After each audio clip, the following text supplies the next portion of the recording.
Muito obrigado, doutor Joaquim. Nesse momento eu chamo o doutor Bruno Dantas, ministro do TCU, para nos fazer a nossa palestra de encerramento desse painel, e depois nós teremos os comentários que virão e os debates. Muito obrigado. Bom dia a todos vocês. Quero agradecer o gentil convite que recebi da Abdib. É sempre um prazer falar para agentes do setor privado. Já é a segunda vez que compareço a uma reunião como essa, da Abdib, mas tenho, ao longo desses 5 anos que já integro o Tribunal de Contas da União, participado de diversos outros fóruns de discussão.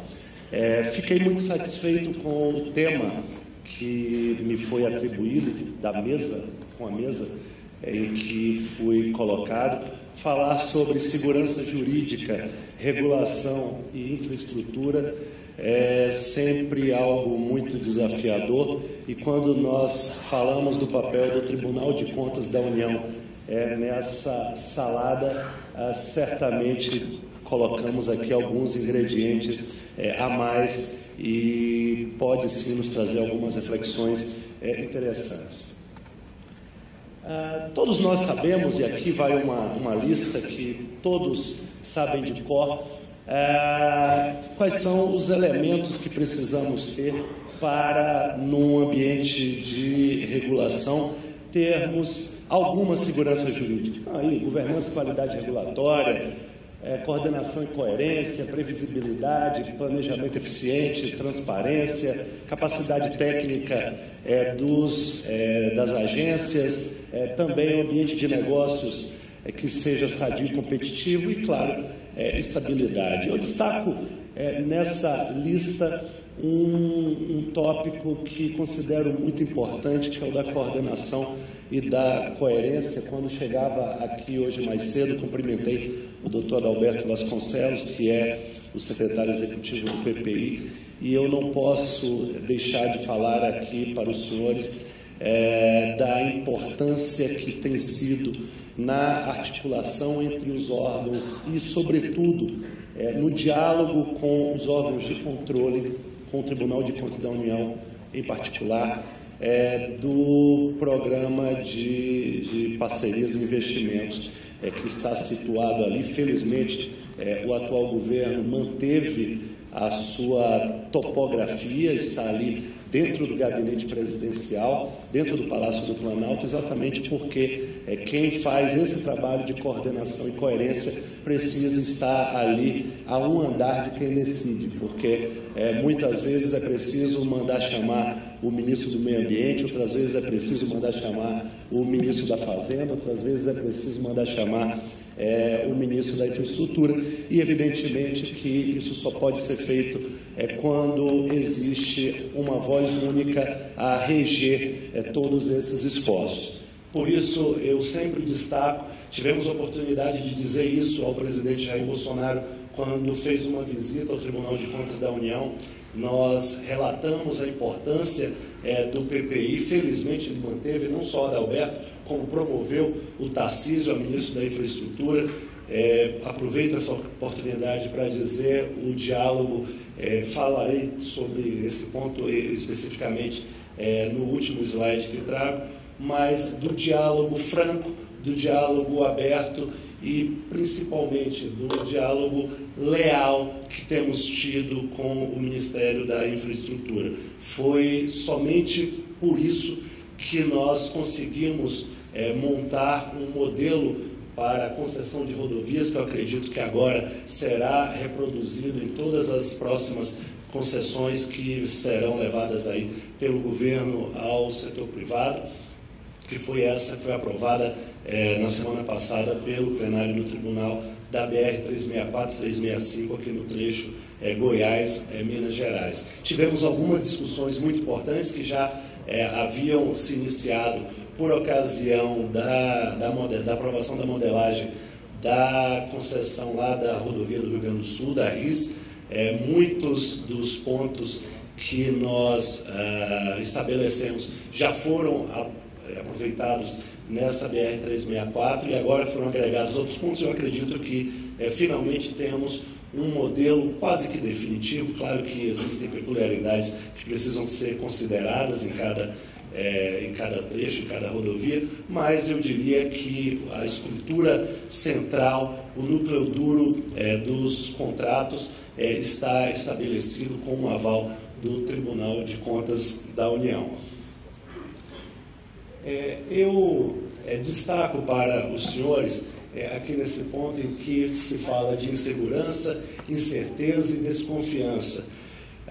Eu tive a oportunidade de presidir uma audiência pública no TCU em que esteve presente o ministro Tarcísio, e eu senti que se criou algum desconforto, principalmente nos representantes do setor privado, quando o ministro, num gesto de sinceridade, disse que era preciso cuidar e melhorar porque havia um problema de reputação no setor de operação de concessões de rodovias.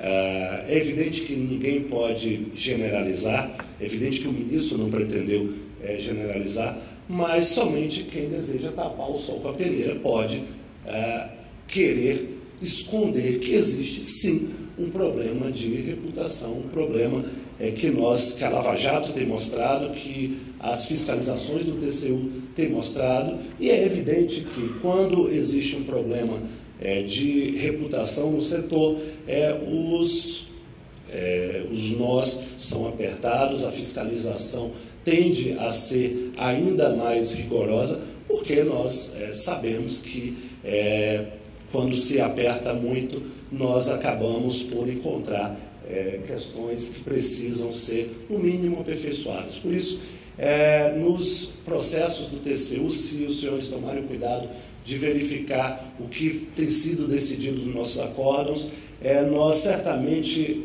apontamos algumas constatações em auditoria, nós chamamos de achados, que representam uma forma de minar a confiança que se tem em algumas escolhas governamentais.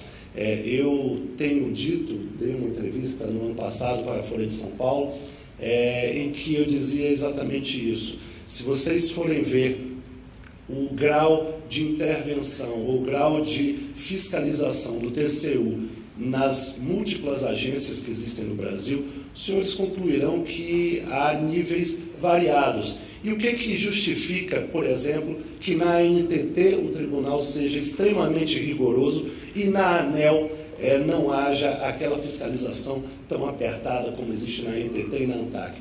E a resposta é muito simples. Trata-se de governança dessas agências, trata-se de credibilidade perante os órgãos de controle que essas agências desfrutam. Infelizmente, tanto no setor portuário quanto no setor de transportes terrestres, enfatizaria isso, havia uma desconfiança muito grande do Tribunal de Contas da União sobre essas agências, em razão do histórico, em razão de tudo que foi identificado nas muitas fiscalizações que fizemos, e é evidente que isso vai criando nos auditores um caldo de cultura que em algum momento precisa ser reavaliado. E eu tenho feito essa conversa com os ministros do tribunal.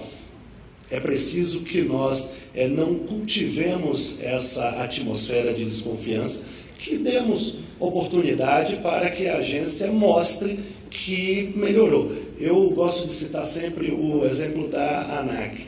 A ANAC tinha um dos piores índices de governança, e posso citar esse fato porque foi comprovado com dados que foram auditados pelo tribunal. Desde que chegou à diretoria-geral da ANAC um delegado de Polícia Federal, o doutor Botelho, a ANAC cresceu, e eu não estou falando por conta do olhar policialesco, estou falando pelo talento que ele teve e que tem para melhorar a governança da ANAC e melhorar os seus projetos, exatamente estabelecendo um diálogo sincero com os órgãos de controle. Dizer, olha, se aqui está errado, vamos corrigir o que está errado. Ninguém tem compromisso com o erro.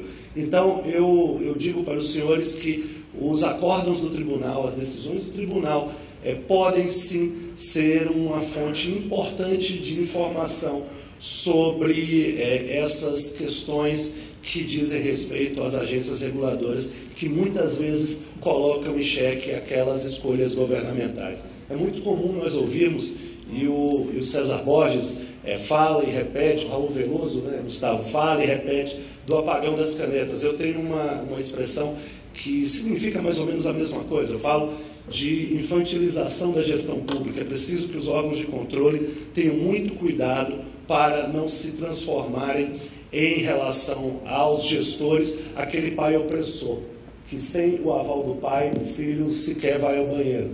Não é possível agir dessa maneira no ambiente público. Então, eu, sempre que posso, digo aos ministros, colegas no tribunal, e digo aos nossos auditores, que nós temos que ter cuidado com a medida exata da intervenção do tribunal. Se, por um lado, é importante que façamos um controle de legalidade rigoroso, por outro, é preciso ter uma certa parcimônia no controle de eficiência, porque muitas vezes, a pretexto de interferir na eficiência de um contrato, o tribunal acaba por substituir o gestor sem ter legitimidade para isso. E tem alguns exemplos, e trago aqui, faço meia-culpa, sempre que possível eu falo isso com os nossos auditores, e também me exponho à crítica do setor privado. Também não tenho problema algum de discutir isso, tanto interna quanto externamente. E aqui eu cito alguns exemplos, vejo que o meu tempo já está avançando muito, mas eu cito alguns exemplos de escolhas governamentais que, com o tempo, se mostraram equivocadas ou, no mínimo, precisariam ter sido melhor calibradas. Cito um caso da ANTAC.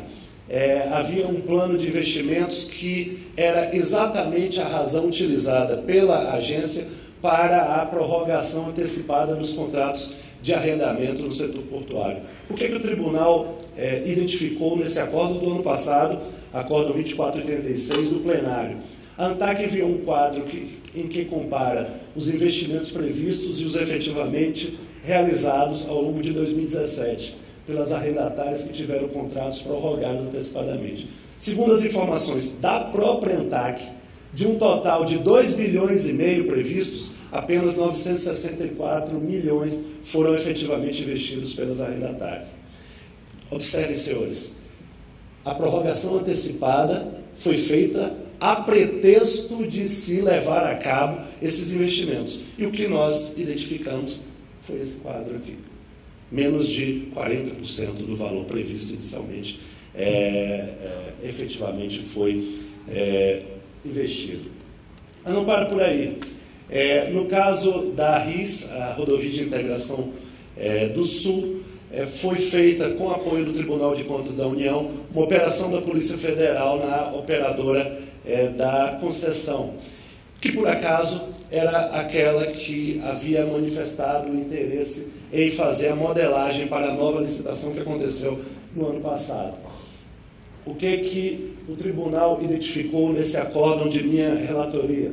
Como se depreende da instrução da Secretaria Especializada, a partir dos elementos obtidos da Operação Cancela Livre, por meio do compartilhamento das provas colhidas na investigação criminal autorizada pela 11ª Vara de Porto Alegre, são consistentes os indícios de que a empresa, não importa o nome da empresa, procurou omitir informações do poder concedente sobre otimizações que lhe permitiriam obter vantagens competitivas em relação aos demais concorrentes. Tem aqui mais um trecho. Não para por aí, eu poderia citar inúmeros outros exemplos, mas nós não estamos aqui para apontar os problemas das concessões e os problemas das agências reguladoras. Como eu disse, eu gosto de fazer o meia-culpa. O Tribunal de Contas da União também pode ser fonte de insegurança jurídica. E eu admito, e aqui posso confidenciar isso, eu tenho insistido muito nessa tecla, para que nós reduzamos o nível de insegurança que causamos, é preciso que tenhamos um pouco mais de deferência pelas escolhas das agências. É claro, a partir de um momento em que as agências se mostrem dignas dessa confiança. Eu tenho muita esperança nessas mudanças que o ministro Tarcísio tem promovido nas agências relacionadas à área de infraestrutura de transportes, porque é exatamente um diálogo de igual para igual, com credibilidade, que permitirá ao Tribunal de Contas da União se recolher ao seu papel. Não pense que é com prazer que fazemos uma intervenção mais drástica num contrato que está sendo executado, que está sendo fiscalizado pela agência reguladora. E, como eu disse, e já me encaminhando para o final, o caminho para isso é ter deferência por essas opções regulatórias e aprimorar o diálogo institucional. A pretexto de falar de diálogo institucional, eu trago 2 exemplos, e já me encaminho para o final. Eu estava aqui para fazer um elogio em eventos que tem empresários e economistas, geralmente se cumpre o tempo. Quando um advogado assume a tribuna, ele sempre estoura. E é o que eu peço desculpas, vejo que já fui informado que o meu tempo se esgotou, mas eu prometo que não levarei mais que 1 minuto para finalizar. Primeiro caso, esse TAC da Anatel, havia uma querela tremenda entre a área técnica do TCU e a Anatel. Para os senhores terem ideia, os nossos auditores entendiam que as agências não podiam celebrar termos de ajustamento de conduta. Eu fiquei de cabelo em pé quando eu li aquilo, porque quem estuda direito sabe que, embora não haja uma lei específica atribuindo às agências reguladoras o poder de celebrar termo de ajustamento de conduta, isso deriva do tipo de interesses que uma agência lida. Não existe lei também que dê ao Ministério Público o poder de celebrar termo de ajustamento de conduta, e ninguém jamais se ergueu para dizer que o Ministério Público não pode fazê-lo. Pode fazer porque quem pode ou mais, quem pode fiscalizar e quem pode impor sanções, ele pode estabelecer alguns compromissos exatamente para que o fiscalizado se adeque àquilo que deveria ser o comportamento socialmente desejável.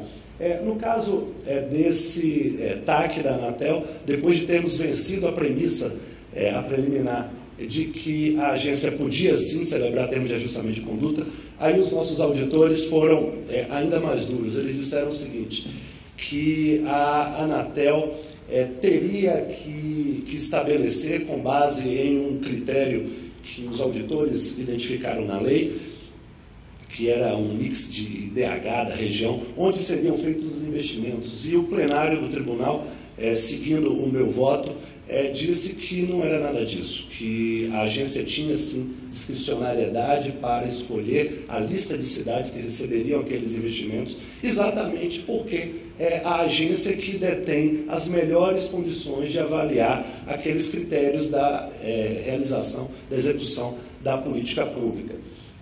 O segundo caso, e aqui eu encerro, esse caso da 364, 365, que foi julgado na semana passada, eu percebi que nós estávamos caminhando para um impasse. Mais uma vez, a área técnica do tribunal apresentava inúmeros problemas.